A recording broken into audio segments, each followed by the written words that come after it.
Hi, I'm Kelly Hushin, and I am here with Ben Kirshner from coffeeforless.com, and we are here at eTail 2011 in Palm Springs, California, and we are in the middle of the setup process for our big event, so there's a lot of commotion going on around us, so we're going to try and speak as loudly as possible.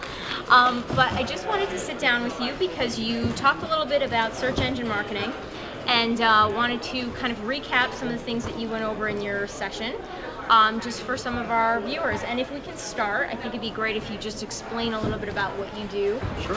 And some of your background. So I run coffeeforless.com. I've been running this site since 1998. We sell single cup coffee. So if you have a single cup machine, which most of America does now, it seems, we are the place to buy the coffee from. I started my career doing search engine marketing back in 1998, and I'm still doing it to this day. Every single day I log into my accounts and I see the bids and I do all the targeting I do, and we've been very successful in growing our business.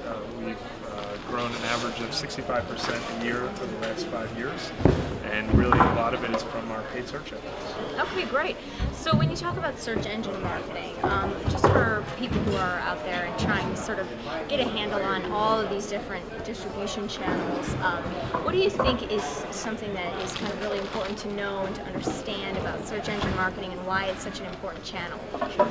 So search marketing has obviously changed over the years. And so a lot of people go into not understanding what their goals and objectives are and what the ROI is. A lot of people aren't measuring the lifetime value of a customer, which I talked a little about in my presentation. A lot of people don't know how to calculate it. A lot of people think it's super expensive. It's something that we were able to do and get a lot of great data out for about $1,500 a month. It costs a little more than that to set up, but now that we get every month we get an updated report on how our lifetime value is changing, and we change our goals and objectives and our lives based on the challenges that Google presents us, which is higher cost. And so, the advice I have for new people in the space is figure out what your lifetime value is. If you obviously are new, you don't have that yet, but once you're running for about 6 months or a year, start measuring that and taking that into consideration as you're making your ROI goals. So what are sort of the top, if you had to kind of identify top strategies for paid search engine marketing, what would maybe the top 3 be? The top strategies, so definitely multivariate testing, which basically looks at your time of day, day of week, and geography goals.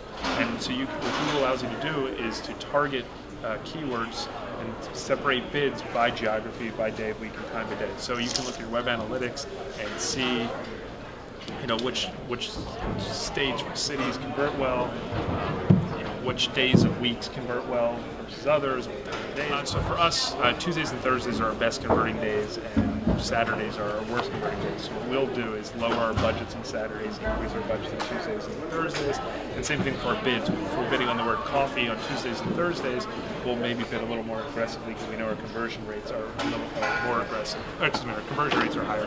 Where on Saturday we might lower our bids on Saturday because we know people just don't convert as well on Saturday.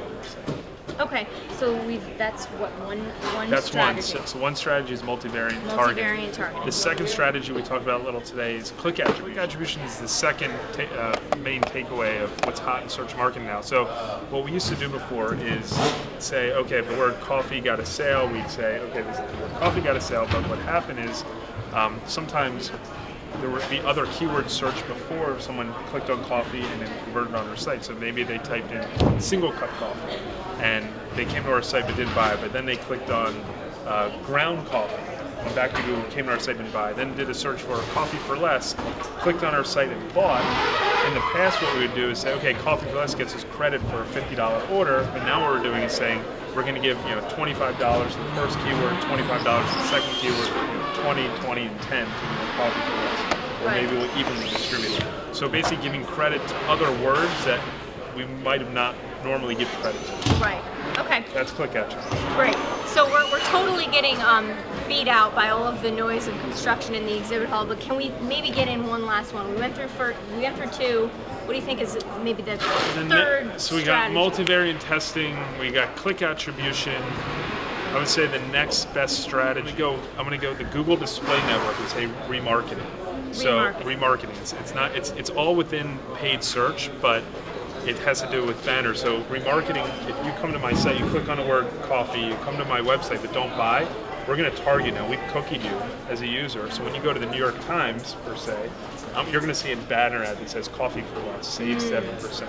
And that works really well for marketers because you know my brand, you've been to my site, for some reason you didn't buy, now I'm able to give you a discount to come back and buy. Very cool. Okay, well, I think those are 3 very good strategies we can take away. Unfortunately, we just are losing the game here in this exhibit hall. So just want to say thank you so much. And, you know, it was a great first day, so hopefully the rest of the conference will be great too. Great. Thank you for the time. Thanks. Go eat.